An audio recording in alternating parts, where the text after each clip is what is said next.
Welcome back, everyone, to another episode of Christianity on the Spectrum. It has been over a year since this podcast started. One thing I like when podcasts do is end of year roundup. And so last year, the podcast had only been out for a few months, so there wasn't much to round up. However, I have been putting out weekly episodes on various topics that have come up for the past year. So I think I'm at least warranted to do a yearly roundup this year. So that is what we're going to do.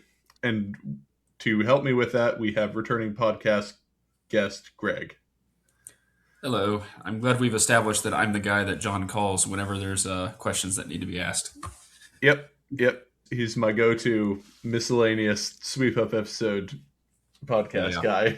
Yeah, so I'm going to start off with some basic podcast stats. So people always ask me, how much reach does your podcast have? And I say, I don't know. But I can tell you there have been 52,786 downloads. There has been 23,000 listening hours. And most of my audience is spread between the United States, the United Kingdom, Canada, and Australia. The US makes up most of my audience with 64%. UK's at 10%, Canada's 8%, Australia's at 3%. The next biggest non-English speaking country is Sweden, and then the Netherlands, New Zealand. I guess New Zealand is an English speaking country. Then Switzerland. The highest non-European country is Cameroon.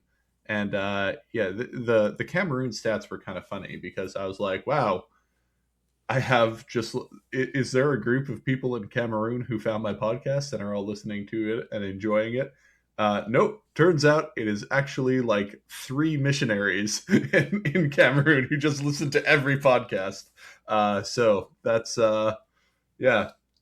There were like 150 downloads from Cameroon. I'm like, wow, I'm really popping off in Cameroon for some reason. Nope.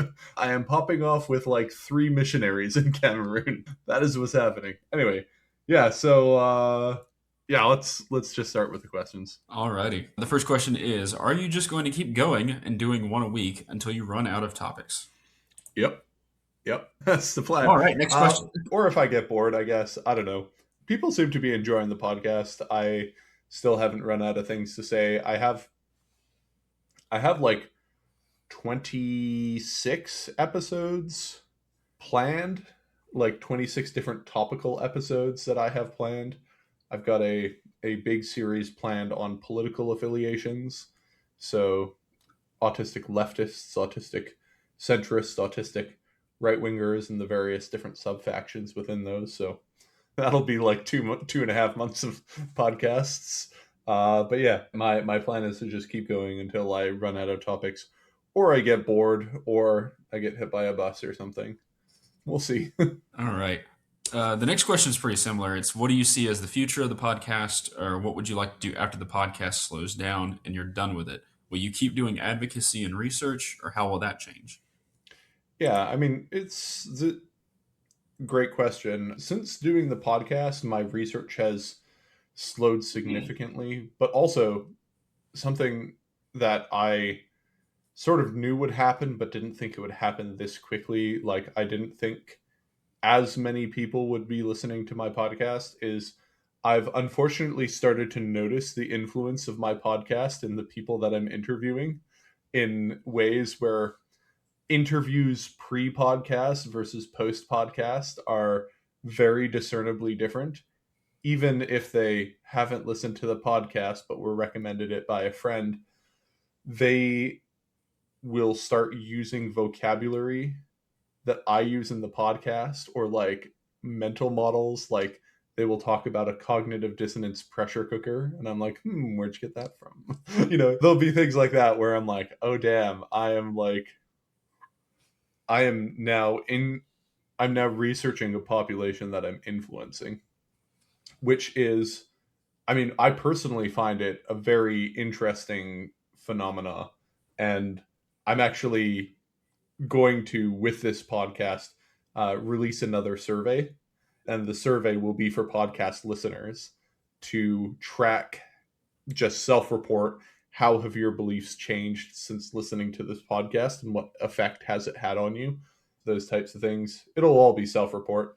I wish I could have like pre-surveyed people before they started it. Like if I could do this again, I would put at the beginning of every episode, before you listen to this podcast, if this is your first time, please fill out this survey, and then get them to fill out a belief survey.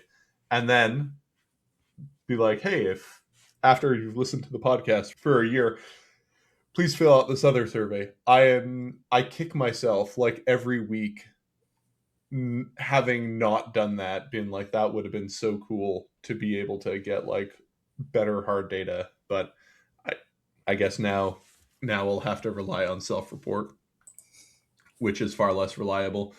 But yeah, so I plan on just keeping doing what I've been doing for the last 10 years, which is do whatever makes sense and take whatever pathway seems to be the most efficacious to helping autistic people where I can with the tools that I have available to me. I mean, the question was keep up with your advocacy and research. I'm not sure how much you could consider my work advocacy. Some emails I have gotten question whether I do advocacy or not. um, but certainly talking about autism and Christianity is something that I do a lot of. Yeah. So my plan is to just keep on keeping on doing what I'm doing. Yeah, that's that. Shout out to John's newest Substack post about his own brand of advocacy. Yes. Oh man, I this was one of my favorite Substack posts to write. I'll link it. It's the post was based on a conversation I had with someone earlier this week, and I titled it "The Autism Community Definitely Exists. It is not just a convenient rhetorical tool that I use to bludgeon my opponents." About people who tell me that the autism community thinks that my takes are problematic or bad or something like that. And it's like parts of the autism community will certainly think that, but that this is far from consensus. And if you've listened to this podcast, you will also know my position is the autism community does not exist. And if you think it exists, it's because you haven't surveyed enough people. Yeah. Anyway. All right. What is the best and worst part of doing this podcast for over a year? Best part, malaria nets. So I mean, I should look that up right now to see what the total's at. I did not expect this. Like when I started the podcast, I was like, no one's gonna listen to this, and people have surprisingly listened to it. But not only have they listened to it, but a lot of them have donated a lot of money to it. So in the past 3 weeks, there have been three massive donations of $1,024. Good round number. Whoever sent that in, $500 and $1,000. Just like $2,500 just dropped on the Against Malaria Foundation, and I part of me is very impressed that this happened. I don't know if it would have happened without the podcast. I can't claim that it wouldn't have, but I like to think that the podcast has in some way contributed to people directly donating their money to efficacious charities that prevent malaria. Statistically speaking, we have saved the life of two people with the podcast and prevented like 1,200 cases of malaria or something like that, which I personally think is really cool because malaria is very bad. So I think that's, I mean, that's a great part. Also, just people engaging with my research. Like I have sunk a huge section of my life into doing this and seeing people happy with it, seeing people who are like, wow, I learned a lot from this, and seeing people who have benefited from it is very feels very good. Yeah, that's probably that. The worst part was that part. Oh yeah, Yeah, it was what's best the and best worst. and worst part? Worst part is definitely wading through emails of people who didn't listen to the episodes and are criticizing me for it. I'm fine if you criticize me for the things that I say. That's totally valid. You're allowed to have a different opinion. I'm not fine when you criticize me for things I didn't say. Like a lot of people either are very bad at listening and listening comprehension, or just didn't listen to the episodes, and then they're like, why didn't you address this? Like, I literally did address this. That's I don't know what I'm supposed to tell you. Yeah, I can excuse many things, but that is one thing I have trouble excusing, when people disagree with me for things that I didn't say and get mad at me for things that I didn't say. Probably the worst part of it. Yeah. All right. This one's, I think you've already Yeah. answered this one, but what is the most rewarding part of producing this podcast? Yeah, like I said before, malaria nets, and then people telling me that they got a lot out of it. Oh, also, I forgot. Someone recently reached out to me who was doing a research project on research related to mine, and I basically was like, "Hey, I've got a great podcast you should listen to," and they came back and they were like, "Wow, have you considered doing a PhD?" This is not the first time someone has told me this. And I said, I have considered it and I'm not going to. But it always feels great when people tell me that, when people in the field are like, wow, you put in a substantial amount of effort here. So yeah, that also feels pretty good to have your work recognized by other people. All right. What was your favorite episode? Oh, that's so hard. Favorite for what reason? Favorite for because I felt it was best, or favorite like the most fun I've had? Either one. Do both. What okay. Favorite as in best? I mean, I was particularly proud of episode 8, where I laid out what autistic Christianity is. I think I did that pretty well, and I sunk the most time into that one of all the episodes. I sink a lot of time into a lot of episodes. So that one was pretty fun. Also, the one on style in Paul was one that I really enjoyed doing and making, just because I had literally never met that guy before.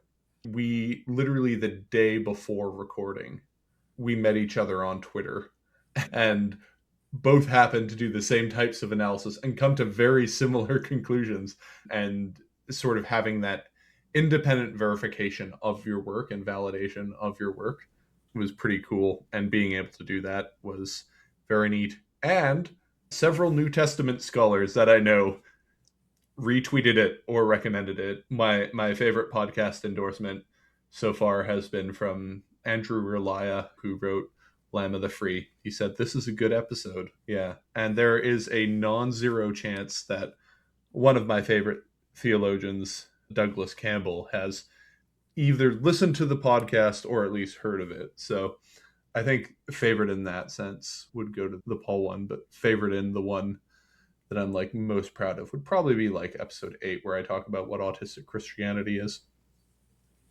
All right. Related to that, what is the best performing and worst performing episode? The best performing episode is the one I did with Freddie DeBoer. And that is because Freddie DeBoer has a massive audience, and he sent out the podcast to his audience saying, I did an interview where we talk about this and it went well. And so lots of people found my podcast through that interview. So yeah, that was the best performing one. The worst performing one was the one where I talk about my research methods. So yeah, kind of. Yeah, that's to be expected. I thought Well, I I stand by enjoyed that it, episode. John. I I'll think have it you was know that good. I enjoyed it. Yeah. Do you have a favorite episode, like of the ones you've listened to? Oh man, I'd probably say yeah. Episode 8 was really good because that was the one I think that actually made me reach out to you. I was like, oh shit, I should probably think about this whole autism thing because this sounds exactly like me. And I also really enjoyed the Style and Paul one just because that was something that I'd been thinking about for a while was New Testament scholarship and everything. And it's like, oh, John's made an episode where he just info dumps about something, and it happens to be the thing that I've been concerned with. So that was a Nice. fantastic episode. Nice. I Um, get a lot of people saying they've really enjoyed episode 4, which was about relational, aspects in Christianity, especially ones who grew up evangelical and Mm. who are no longer evangelical. I found that was like other people's favorite episode. Was that one? I've got a lot of really good feedback on my why I'm still a Christian or why I'm a Christian Mm. episodes from other people. Um, yeah, no one listened to the methods episode though and was like, "Damn, great episode, John. Do more like this."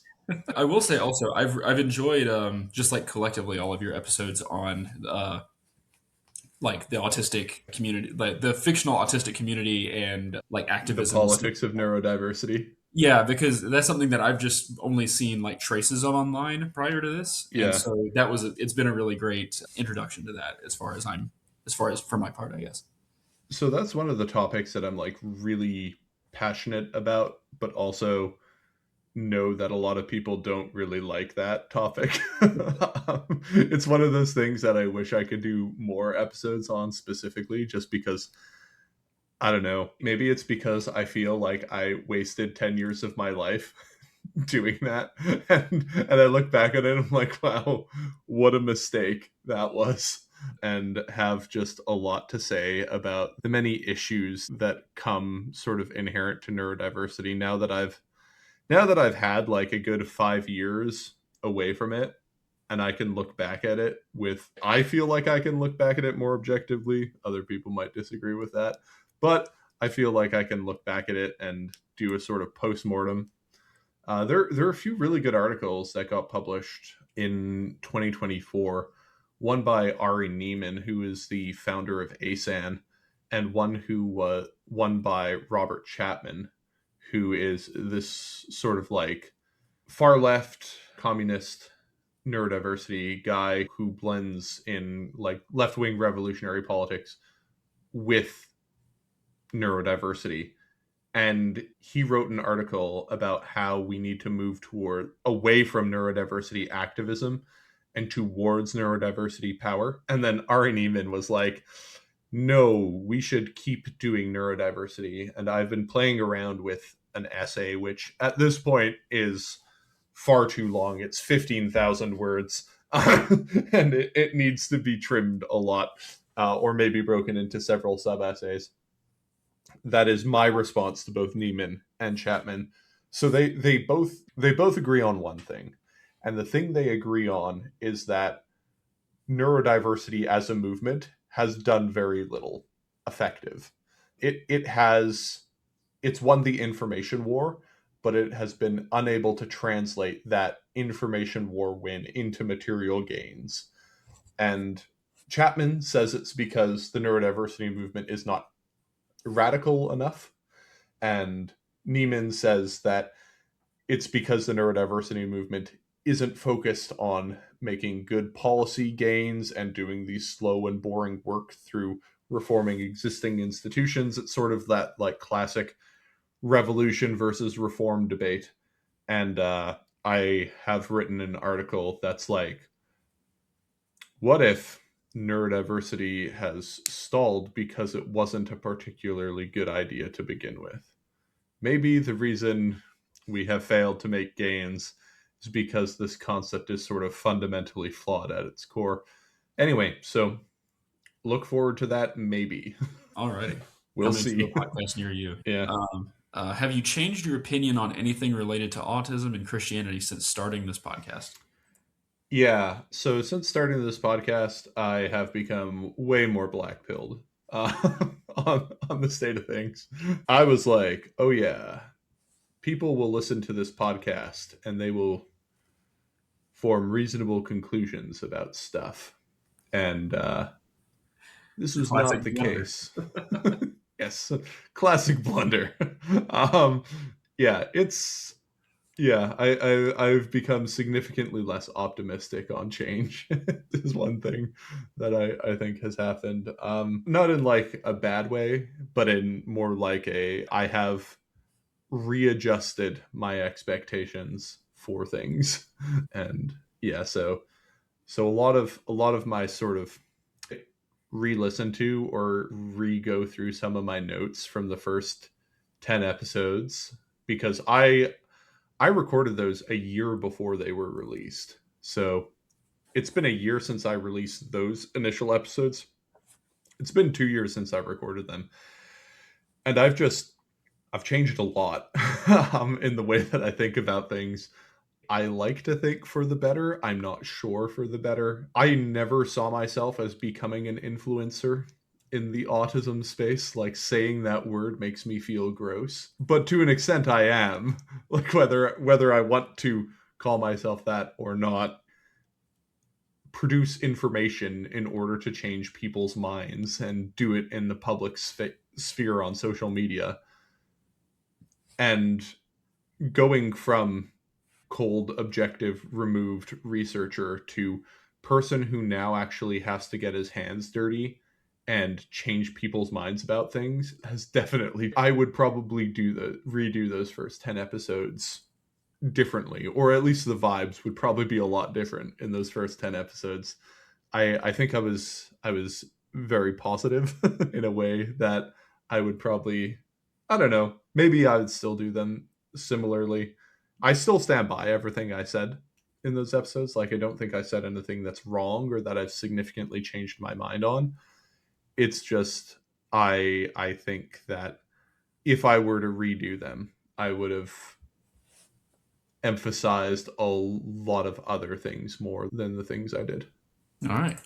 The next question kind of relates to your answer to that one. This person was asking, how has this podcast been on your mental health? You know, is it good or bad Terrible. for you to keep recording podcast episodes, answering emails, dealing with mean people, etc.? Yeah. Nah, it's been terrible for my mental health. Just yeah. I don't know. It's fine though. Like I enjoy doing it. It's just like, does it make me a happier person? No. Uh is it work that I feel is good and necessary? Yes.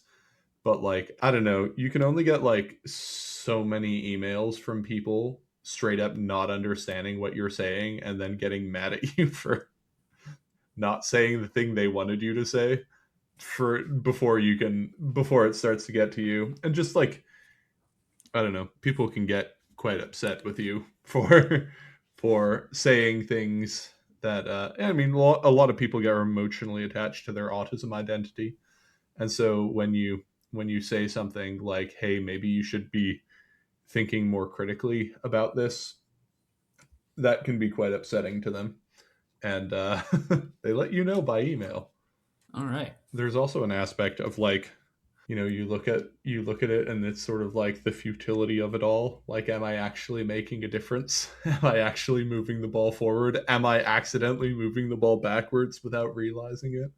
That's also something that I have to now take into consideration that I previously didn't. Like when I was just in researcher mode, it's like my goal is not to move the ball. I do not care where the ball goes, only that I accurately document where it's going. And I have since now shifted to at least feeling like I have to at least care where the ball gets kicked. And that, yeah. So, Well, I can definitely say for my part, it's been pretty formative for me, the research and everything, especially now that I'm in the yeah. seminary and I'm introducing people who will go on to do things in the actual church and everything. So for me, at least, it has made a Yeah. significant difference, especially in like Yeah. And understanding myself. So I know a lot of people who listen to the podcast get a lot out of it, but there's a lot of people who also don't listen to the podcast who talk about autism in the public sphere. And I think they talk about it incorrectly. and, and I go, do I have a duty to do anything about this? The obvious answer is, of course, no, but there's a part of my brain that's like, maybe you do, though. Yeah. we can only do our part, I guess. Let's see. What have you been the most surprised by, or the most interesting, or what is the most interesting thing you've discovered since you started the podcast? I don't mean about data. I mean about doing a podcast slash who you've met slash the community you've built. Yeah, I mean, I really like a lot of the people who regularly interact with me that I've met through the podcast. It's been great, like people who I am regularly emailing with, or people on the Discord, or people on Twitter, or I mean, less Blue Sky. People on Blue Sky don't find me funny. People on Twitter think I'm funny. People on Substack think I'm funny. People on Blue Sky really don't think I'm funny. Yeah. So we'll see. But I've quite liked the people and the relationships that I've been able to form from the podcast. All right. Let's see. This is a long one. Are there any additional findings that didn't quite make the cut for previous episodes? Were there any interesting subgroup findings that conflicted that you haven't mentioned yet? So older people, males, females report X, but younger females, males report the opposite. Do trends collocate? What methods would you change from your work looking back, if any? Are there any neuroanatomy interactions with your findings or complementary work from other areas of research? Okay, So so that's a bunch of questions. So I'll yeah, just start with sorry. the first. So any findings that didn't quite make the cut from previous episodes? Oh God, so many. I have cut so much material that I'm like, okay, I need to stay on point. This is not part of the point. Yeah, it's so hard to list.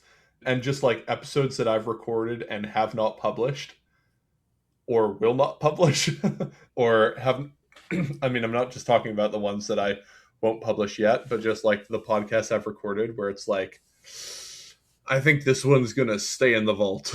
There have been quite a few of those. So those haven't made the cut in that way. Yeah, so I am planning on doing a podcast episode about age cohorts because those are the cohorts that tend to have the most polar opposite disagreements. Generally speaking, there are the trends between things are pretty consistent between different demographics, but one of the ones in which you can tell some pretty stark differences is in older cohorts. So older cohorts are far less likely to be susceptible to high church drift, which is one of those like constants that I've seen in the people that I study. It is not nearly as constant and the effect is not nearly as pronounced in people above the age of 45. I think this is mostly due to the internet, if I had to guess. It is a sort of exposure thing. But yeah, there are a lot of effects that are different between cohorts, which allows for interesting controls to be run because you could be like, okay, generally speaking, you in this cohort don't answer questions this way, but you are answering questions this way. So what about you is different, and what do you have in similar with these other cohorts? So the short answer is yes, there are many effects, but that are pretty that are different between the cohorts. Generally speaking, though, things are consistent, but there are like particulars that you can pull out. Like I mentioned, high church drift not being much of a thing as you age, but high church drift is still a thing across all the cohorts. It's just far less pronounced when you're older. Things like that are pretty consistent throughout every cohort, and then there are always like weird little quirks that you find. Yeah, that make it very interesting. What methods would I change looking back? Oh, like everything. Like I keep in mind I started this off like I started doing the research sort of building the plane as I was flying it, and now that I have flown the plane for 10 years I'm like, wow, I would not have done this way. Also because for just a very large amount of the time I wasn't a Christian, and so I had no real interest in improving Christianity or making Christianity better. I think that affected the my curiosity in a way. It made it like coming back to Christianity has certainly had an impact on the way that I conduct research. I am certainly far more compassionate and understanding than I used to be, I'll say. And I sort of wish I would have brought that. I guess like I was also pretty young when I started this. Like I was in my early 20s, and early 20s John, I often tell people, was an acquired taste, to put it mildly. Um, yeah, so if you're like, what was early 20s John like? I'm sure most people know what Doge is, right? like the Department of Government Efficiency, that's like the type of people who go in to like destroy social services and blast everything away with computer algorithms. That's the type of thing that I would have been interested in doing when I was in my early 20s. Sadly, I wish I wasn't that person, but that just like that is what I was like when I was in my early 20s, and so that did affect many of the research questions that I asked and the ways that I conducted my analysis. So yeah, being so the answer is being a more compassionate and understanding person earlier on, and then also um, just now that I've been doing it for so long, I've learned so much. Also, backporting a lot of tech that now exists that used to not exist 10 years ago. I would love to redo so much of the analysis that I did with AI powered tooling. It would have just saved so much of my time. I can still do a lot of it, right? Because I have the data statically collected, but I would have to set up my own home models and stuff like that. I've just been playing around a lot with like LLM based sentiment analysis and summarization and things like that, and it is so much better than it used to be. And yeah, would have probably saved me cumulatively like 10,000 hours of my time over the last 10 years if I had that. So yeah, that's what I would have done differently. Built a time machine for technology, been nicer to people and more compassionate, and just figured my shit out before I started doing the research. And there was the last one here. Are there any neuroanatomy interactions with your findings and or complementary work from other areas of research? That's a great question. I wish I could answer that, but unfortunately, I can't. I've spoken to people who have worked in these fields, and we've cross correlated and compared notes, but I'm working at such a abstracted level away from neuroanatomy. Like I'm working at the social layer, and neuroanatomy is like on the meat layer on the meat plane.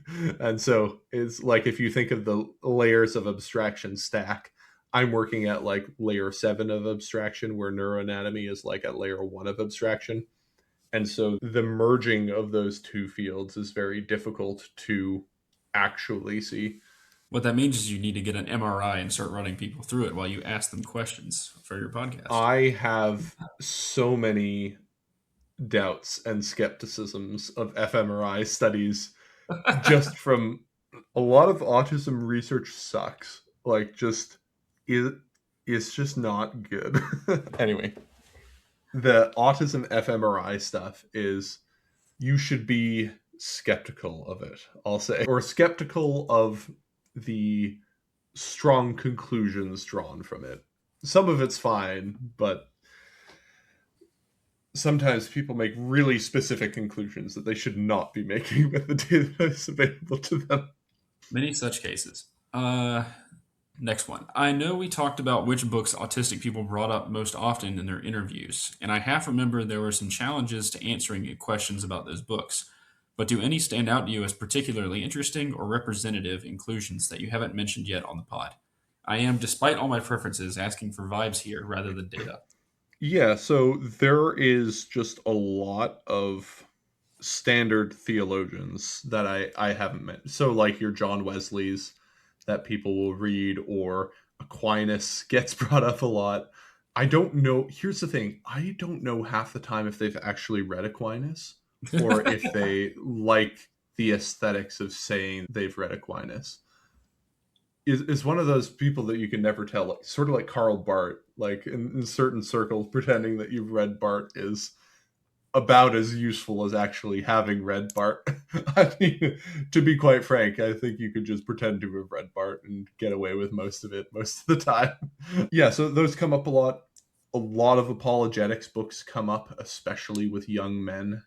So, like your Mike Lacona's, William Lane Craig's, Gary Habermas's, those types of guys are often coming up a lot.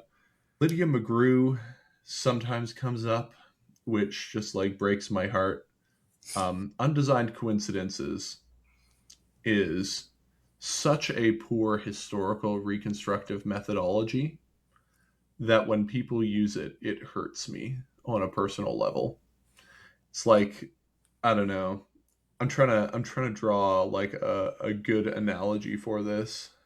It's like if you invented a water purification system that like works perfectly and is super portable and you could just bring it everywhere with you, and then you see people just like go to a pothole and drink from it. Like, what are you doing, buddy?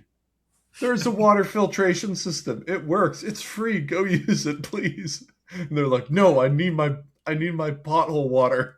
Stop.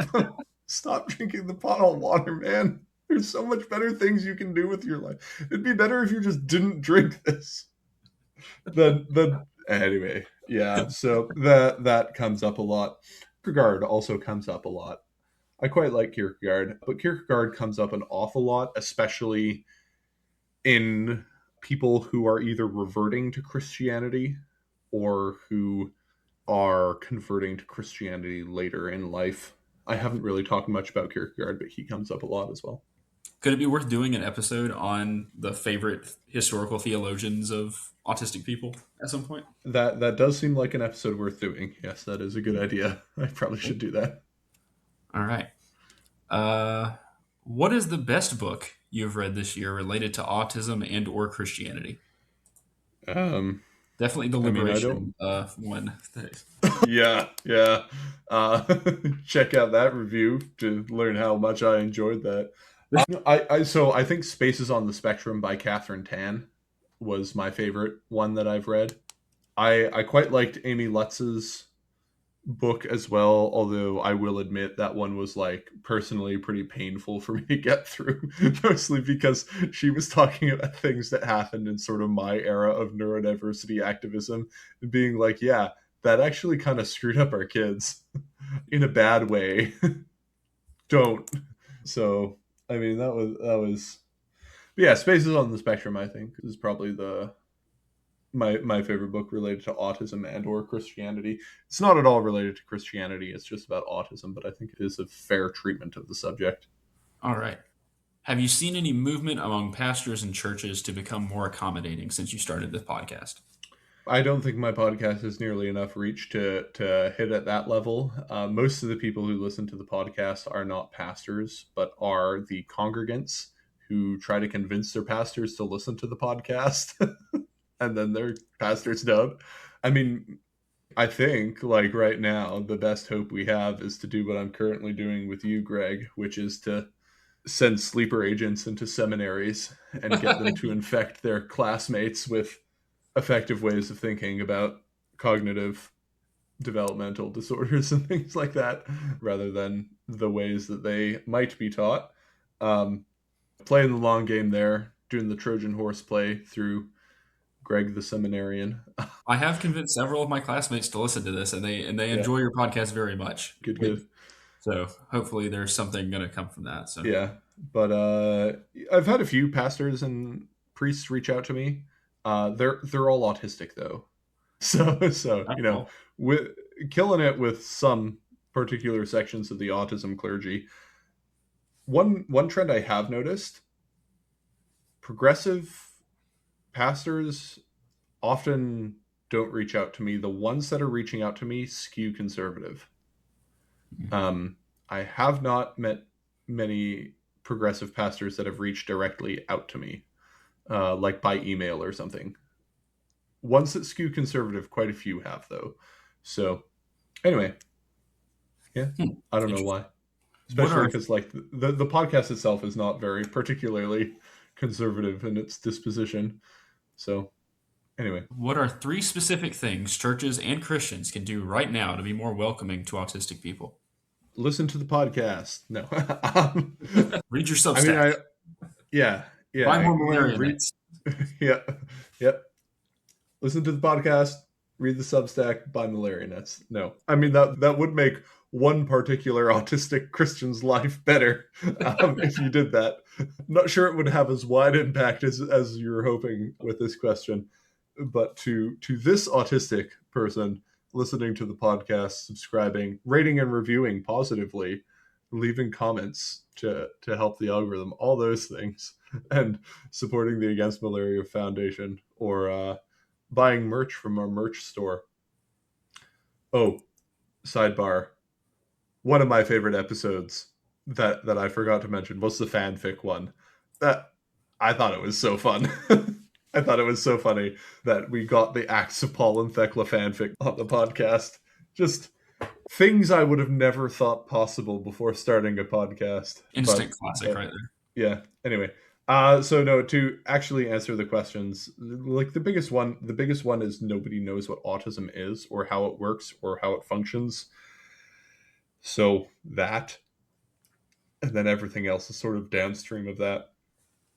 Like in terms of dominoes that need to fall, people need to learn what is actually going on before they can actually make good decisions. A lot of times people are trying to put the cart before the horse and do things about autism without actually understanding what autism is, and often that doesn't lead to particularly good implementations of things. So learn about autism. There are a few books that we reviewed in this podcast that you can listen to or read. You could also listen to this podcast, but that is what I would recommend.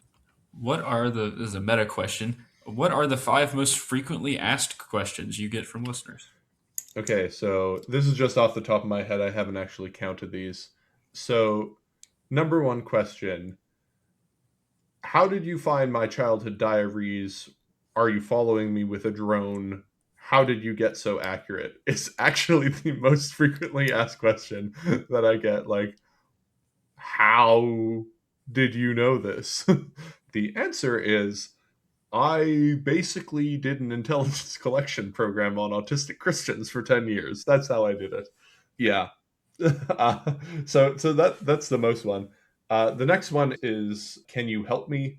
I am struggling with aspect X of Christianity, usually something to do with relational issues related to Christianity, especially since I published my Substack on having teenage gender dysphoria. Have gotten a lot of questions about that, and also them having gender dysphoria and asking questions about it. So lots of questions related to that. Yeah, a lot of people want to know, like, if I'm going to write a book or if they can read about what I've written. I have not. I've started a Substack. I mostly make joking posts on the Substack that are sort of a mix of half seriousness and half absolute insincerity. But and then the final question is people just asking for like further reading or resources to deal with a particular issue that they're getting. But yeah, that's basically 5 most frequent ones. All right. The next question is, what is the strangest email or request you've gotten? This person suggests one that they're guessing, and it's my Yep, guess as well and as what's the strangest one. they are correct. So the strangest question that I got was like a 4,000 word long email asking me for feedback on their Christian interpretation of BDSM. That's the weirdest one. This has not happened once. This has not happened twice. This has happened 3 times. It's weird that it happened once. It's especially weird that I don't know what to think now that it's happened 3 times. It's not the same person either. And it's not the same email or the same content. 3 independent people have listened to this podcast and went, you know what John needs to hear? My Christian interpretation of BDSM. Yeah, so that probably is 3 of them. And to be clear, these are pro BDSM. Yes, they are pro BDSM. Yes. Oh man! All right, running a fun podcast sounds fun. It is sometimes. All right, this one I feel like you've answered this before, but most controversial episode or episode you were most worried Oh, about. most controversial episode by far, the one that I got like the most angry people was the one I did with Amy Lutz. Really? Um, yeah. I thought you were going to say it Yeah. was the sex and gender episode that you've. Okay, so those ones I did, those ones were also bad. Don't get me wrong.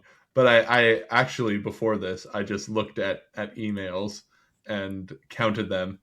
And yeah, the most negative feedback I've got and the worst reviewed episode of all of them was the one with Amy Lutz.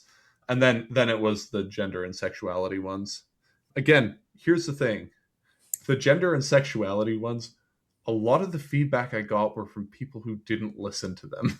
But anyway, Mm. yeah. But the one with Amy Lutz chasing the intact mind is called "Who Got Left Behind in the Autism Wars," and it was about the effects of neurodiversity on people with profound autism. And not good, folks, is the overall message. Yeah, that was. I actually really enjoyed that one because I didn't know about any of that stuff. So it was incredibly informative for me, and I enjoyed it. But I can see why some people might have not Yeah, enjoyed it. people got really upset with that for me not pushing back harder on her. But I mean, I was like, what what's there to push back on? It's not like anything she was saying was like an opinion. She was talking about her historical literature reviews and then things that objectively happened. Like there isn't a whole lot of, I don't know. It's like, you want me to push back on the moon landing or something like that? It's just, anyway. All right. And then this one seems almost kind of redundant at this point, but it's I followed you from Twitter a while ago and kind of just want to know what your deal is with neurodiversity. Slash, why do you hate neurodiversity? Was in the second question. So we're gonna lump these together. Yeah. I don't necessarily hate neurodiversity. I think it is one particular way of thinking about autism that has some uses. I think that what neurodiversity is has sort of radically started to shift in the last 10 years to become less useful, generally speaking, as a concept. I would consider myself in a camp that I have decided to call post neurodiversity. What exactly that means, I will detail in an upcoming Substack post.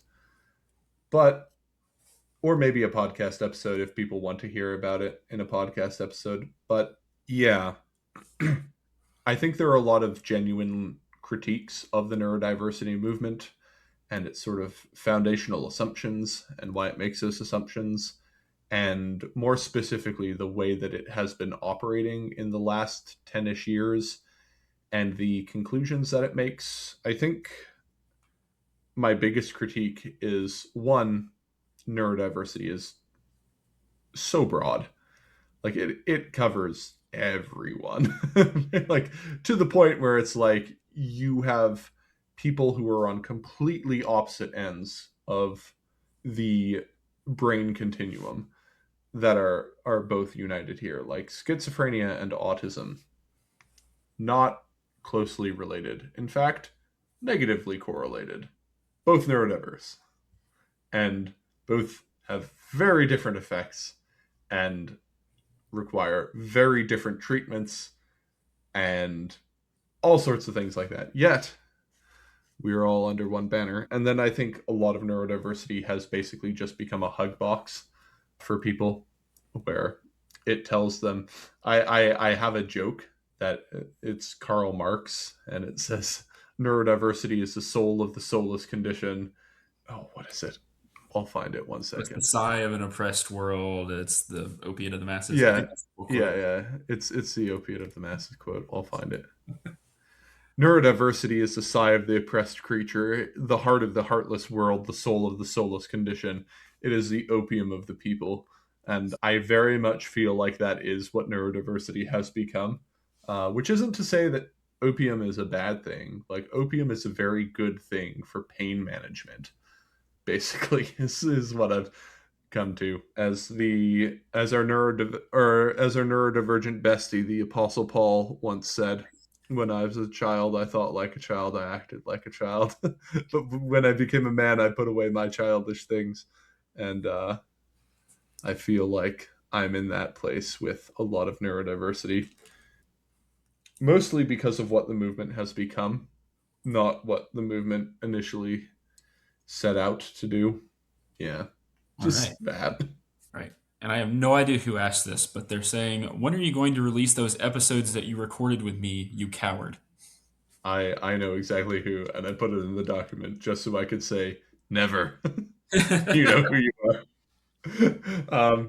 Yeah, so I've recorded a string of episodes on lots of different things with one of my friends, and she tells me that I need to release them, and no, um, those will remain known unto God until a future time. Um, the topic of which is of no concern, the content of which shall remain nameless. But to put it mildly, I don't think people would receive it in the light that I intend them to receive this podcast in. No. That's wonderfully cryptic. All right, moving on. Yes. Oh, let me add in a question in right here. When are we going to Sure. do the cluster episodes, John? You've been promising Never. that for a while. Oh my God, no, you No. can't. So here's the thing with the cluster episodes. One thing that I can't figure out how to do properly and tactfully is to talk about the like bad clusters. Like the oh, this isn't cute. This is like not good The side of Nazi things. cluster or the yeah, Yeah, the well, racist. and not just like the Nazi racist clusters, but like the this is intersecting with narcissistic personality disorder clusters, Hmm, interesting. and like other cluster B type personality disorders where it's like this is a type that exists. It Hmm. is very hard to properly and correctly talk about because when you look at the Nazi clusters, like I mean there isn't a Nazi cluster. There are clusters that in them have a tendency towards right-wing extremism.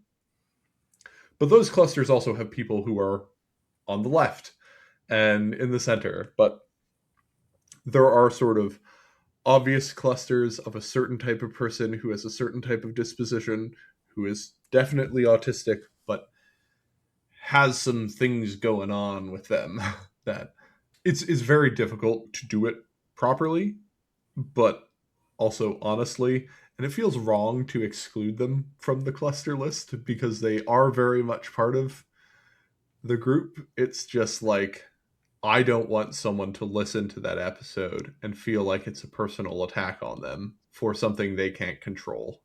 And I just haven't figured out the right way to do that, I guess. So yeah, that's it's it's hard. There are a lot of clusters that I'm super happy to talk about, but um there I might just I don't know, I might just do that. I might just do most common clusters or something like or figure out a way where I can like honestly talk about the subject with not having to broach really awkward conversations about that type of the cluster B-ish type of things that often come comorbid or co-occurring with autism.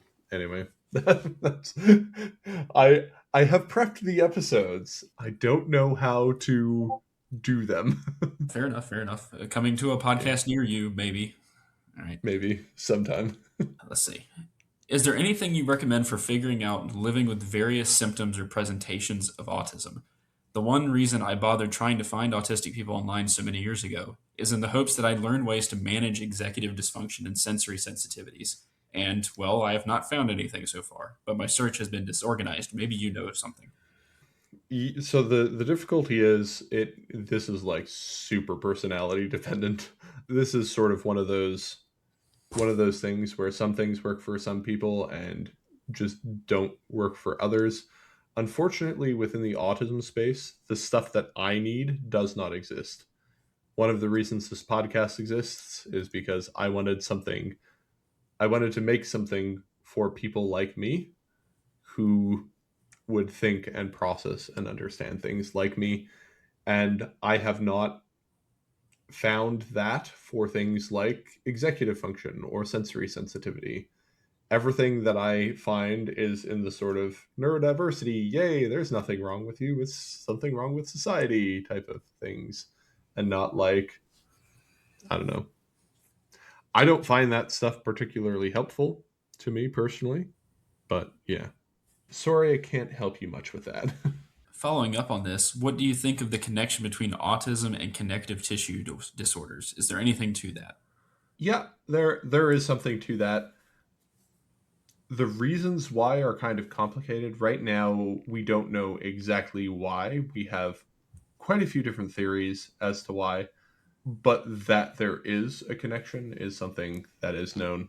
A lot has to do with early developmental stuff and autism being tied in with neurodevelopment, also tied in with other forms of development, like your brain doesn't just develop by itself and then everything else physically develops independent of your brain. These things develop together. And so when you have a development of your autistic brain, that will also affect the development of other things in your body. That's the easiest way I can describe it. And so some of the things that produce an autistic brain also produce symptoms in your body as well.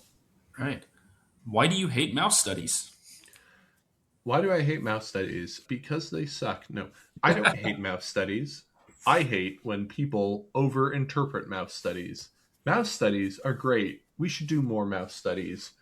What I hate is when neurodiversity influencers who have no scientific literacy, no scientific background, and who do not understand what a mouse study is, wildly overinterpret what a mouse study says.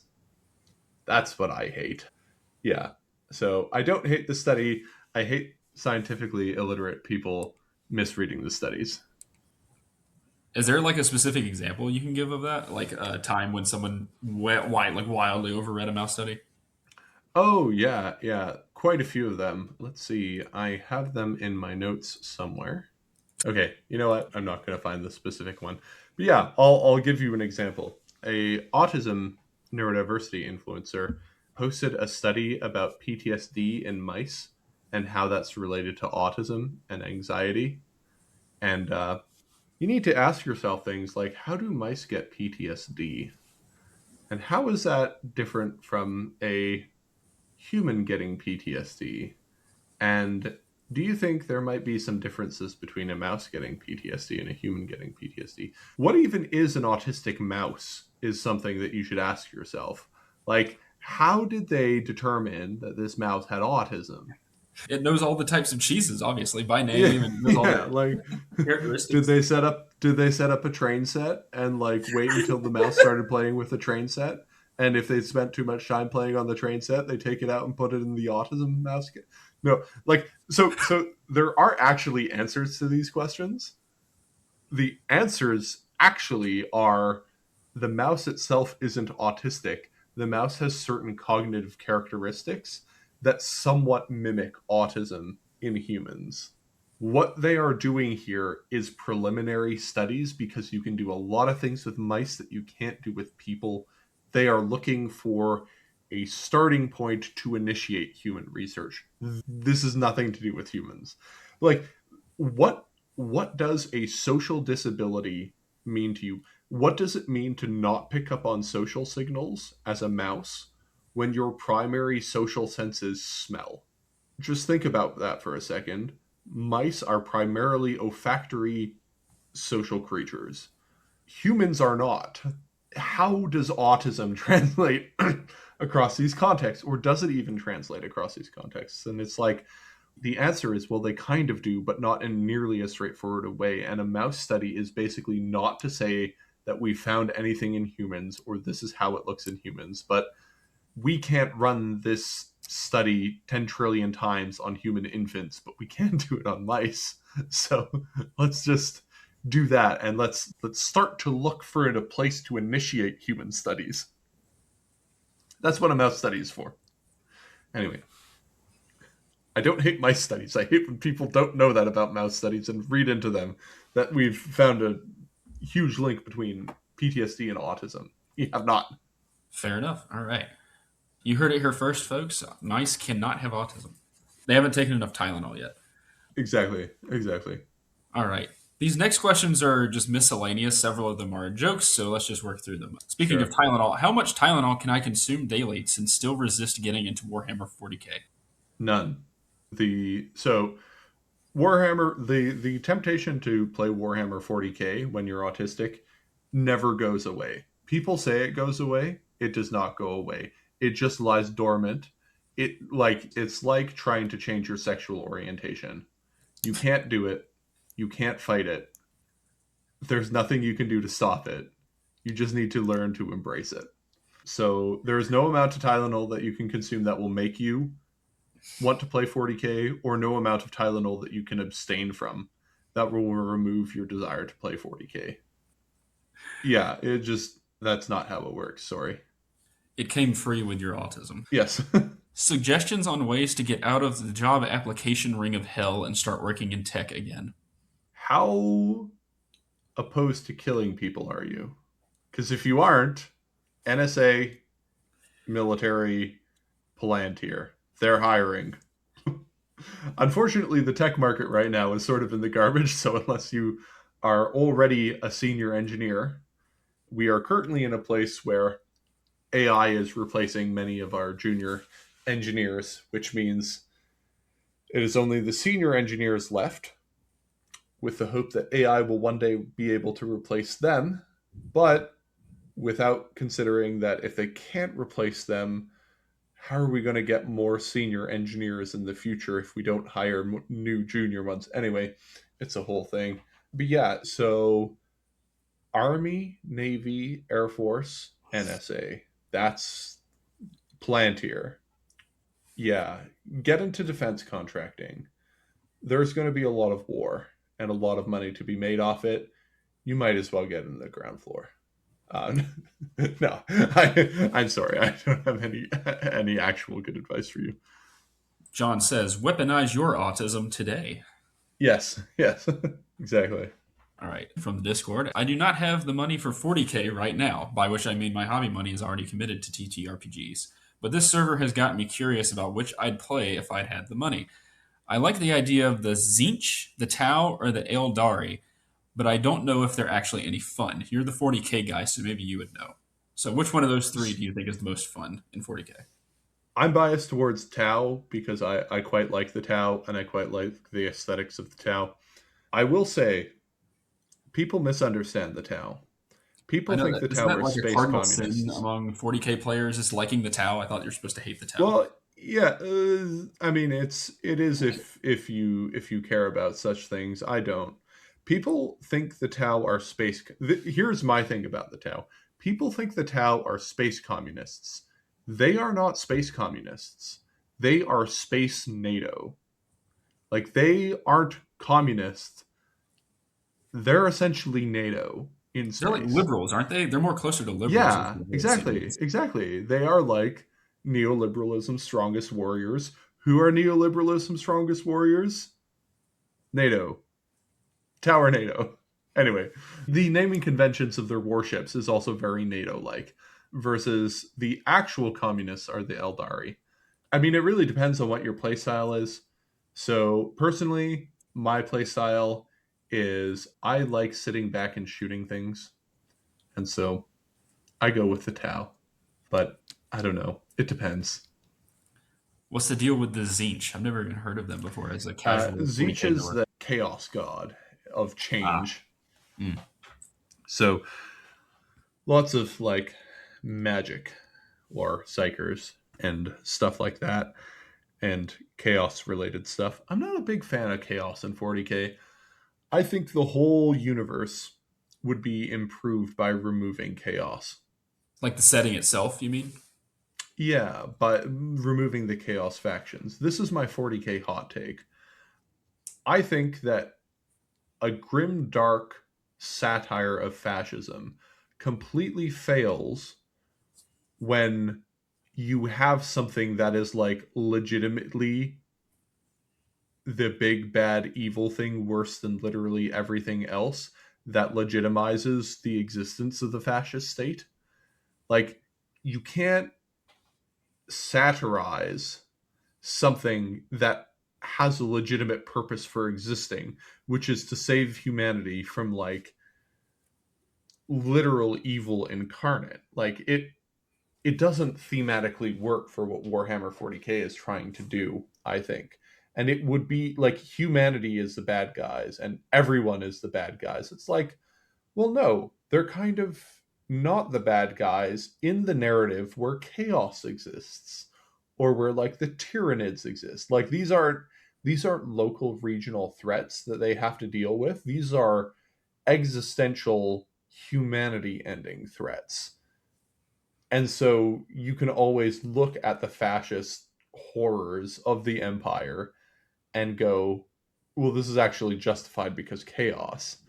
If chaos wasn't a real faction, if chaos was like a mythical faction that the empire invented in order to keep other people thinking that there was an existential threat to justify the fascism of the 40K universe, that would be cool if they weren't a real threat or if they weren't like an actual existential threat to humanity. That would be awesome. That would be a really cool idea. But they're not. They're actually real and they're going to eat your children. And so like, you know, it the stakes with them are just they ramp up the stakes so high that a lot of the interesting politics of 40K become a lot less interesting because they're there. Anyway, 40K rant over. I'm not a big fan of chaos. Fair enough. All right. I think that will be the only 40. I think that'll be the last 40K thing in this line of questions. So, Yeah. all right. In your experience, do you think autistic people tend to avoid playing or watching sports? If so, do you think this has to do with sports communities being very gender normative environments? Is there any way we can make sports more inclusive of autistic people? Are there any sports particular autistic people like? Do autistic people have a favorite athlete? And why is it some Swedish name I can't pronounce? Polish. Polish. Okay, well, fair enough. Yeah, so autistic people love sports. It's just how do they love sports? They tend to love sports differently than non autistic people. And the sports they tend to like, so you get a lot of basically, if there's a huge nerd component to a sport, autistic people are there. And there are lots of sports with huge nerd components. Most sports have a large like data nerd section of the sport, and those are filled with autistic people, right? So F1 racing, not only is it a sport, but it's also engineering and it's stats and it's like it's all it, F1 is huge with autistic people, but so are things like baseball and football and like really autistic people like maybe they don't love playing group sports as much as other people. But in terms of consuming sports and sports related things, I think autistic people are fairly normally represented in the population. And like sports autists are definitely a thing. I have known many guys who have every single baseball lineup from the past like 10 years of their favorite team memorized, who can like give you detailed stat breakdowns of pitchers and batters, over unders, and stuff like that. Is yeah, there. um, so yeah, I basically the more data and the more nerdy you can get, and the more like the more technology impacts the sport, the more autistic people tend to be interested. That's one of the trends I've noticed because it gives that extra dimension for you to bite onto. Yeah. Yeah. For my part, as a casual football fan who does like the nerdy part of it, for me, I think a lot. The reason that I didn't get into it really until I was an adult was like, yeah, there is like kind of a jocks versus nerds kind of thing going on, and I was like, oh well, that's not something I could ever be into. And then when I got old enough to appreciate that, like, oh wait, there's like numbers and stats, and like, oh no, like you start getting the itch and you start to think about it, and then next thing you know, you're watching every game and counting numbers and all that. So that was at least how I approached it, I think. But yeah, like the base, like all of the sports autists that I think I know of, we're always into like baseball because that is like way more stats oriented than football or any other sport that I can think of, except for maybe like F1. Yeah, who is this Polish athlete that's mentioned here? I don't know. You put this in here, so I I googled them. They're a tennis player. I had never heard of them before they asked this question. interesting. Okay, Yeah, Polish tennis player apparently. Yeah, all right. Next one. What was the response to your gender dysphoria piece like? Do you regret publishing it? weird. So the next question that's on here is one that came from the gender dysphoria piece, which is, "Are you sure you're not trans?" Yes, very sure. um, I have considered it, as I explained in the article, and no, I am not trans. Weird, very weird. A lot of people coming out of the woodwork to be like, "Wow, you have literally described my exact experience with pinpoint accuracy." Very odd to feel that. A lot of people got upset with me for it. A lot of people who didn't read the article got upset with me, and especially a lot of trans women were commenting on it or sending me messages or like commenting on other people's posts about it in a way where they thought I was attacking them, and like I went out of my way to try to explain that I wasn't attacking them and that I'm not attacking you. I'm just trying to talk about my experiences, and that did not get through. I think a lot of the issue is a lot of them were like, your back is up against the wall politically. It's very hard to read accounts that differ from your own, or people were worried that, someone would read that and then assume, oh, you could have just waited and not transitioned or something like that. I tried very hard to emphasize that that is very much not the case, and that this is just one aspect. But yeah, a bunch of like right wing detrans people posted it or reposted it. Maya Poet posted it, who is an interesting character, I'll say. Yes, and I'm like, did you read this article actually? But yeah, so that's that. I don't regret publishing it. It was very weird to publish it. Also very weird knowing my mother read it. Ooh, yeah, that would be weird, wouldn't it? Yep, we have not talked about it. I'm sure that's fine. All right. Yep. Next question. Why do you hate autistic people? Why do you hate autistic Be- people, John? because I have to study them. No, I'm joking. I don't hate autistic people. Like all people, autistic people are a complex mix of positive and negative virtue. And I think it is wrong to only point out a person's positive virtues or a group's positive virtues. You should also be willing to talk about their negative virtues, especially if you care about them, especially if you want them to improve and get better. A lot of people confuse critique for hatred, and that is just not the case here. I do not hate autistic people. I love autistic people. They are my favorite group of people in the world. It's just I think we should be honest with ourselves about things in a way that we often aren't or aren't willing to be. So yeah, I don't hate us. I just also don't believe in hug boxes. So, next question. Who really shot Kennedy? It doesn't Classified. say it doesn't say which Kennedy, so Classified. fair Next. enough. All right. Which philosophy of mathematics is true? The one that you believe, dear listener. All right. What color was the T-Rex? It's a great question. I consulted my daughter on this, and she said blue. So that's what I'm going with. High quality, data driven answer, as always. What would my father think of me if he were alive today? He would be proud. I don't know. Maybe not. What number am I thinking of, John?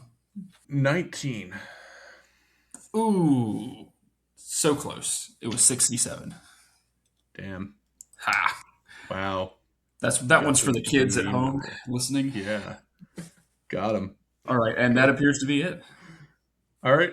Thank you for listening to another episode of Christianity on the Spectrum. You can find me on Twitter at Christianity On. You can find me on Blue Sky at christianityon.bluesky.social. You can also email me christianityonthespectrum@gmail.com. I get a lot of emails.